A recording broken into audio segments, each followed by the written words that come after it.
বিভাগীয় commissioner sir.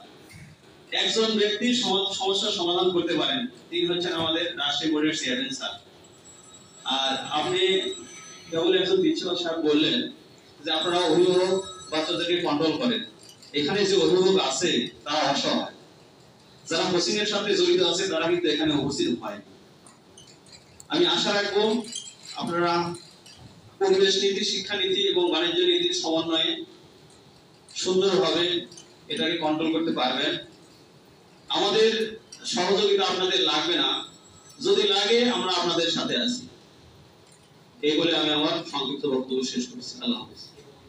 রাষ্ট্রীয় শিক্ষা বোর্ডের সম্মানীয় চেয়ারম্যান মহোদয়, আমাদের মহাশয় আঞ্চলিক পরিচালক মহোদয়, শিক্ষা বোর্ডের পরীক্ষা নিয়ন্ত্রক মহোদয় সহ শিক্ষক, অভিভাবক, অধ্যাপকবৃন্দ এবং অন্যান্য পেশার সর্বস্তরের জনগণ সকলকে শুভেচ্ছা জানাচ্ছি। প্রথমত আমি একটি ঘটনা, আমার অনেকগুলো ঘটনার মধ্যে একটা হাস্যকর ঘটনা বলবো, যেখানে আমি নিজে খুব খেপে গেছিলাম।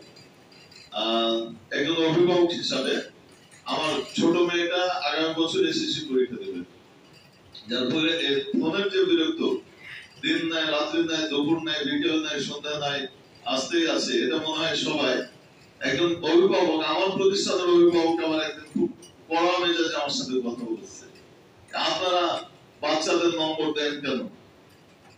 তো আমি বললাম যে সবে মাত্র এই ব্যাচটা ফার্স্ট ইয়ারে ভর্তি হয়েছে, এদের কাগজপত্র আমাদের ফাইলে বেরোয়নি। আমার কাছে কেউ যদি এখন আমার বোর্ড কর্তৃপক্ষ বা আমার আঞ্চলিক পরিচালক মহোদয় যদি চান যে নম্বরগুলো দেন, আমার মনে হয় 6 থেকে 7 দিন নিচে আমি দিতে পারবো না 1000 স্টুডেন্টের মোবাইল নম্বর ব্যাক করা।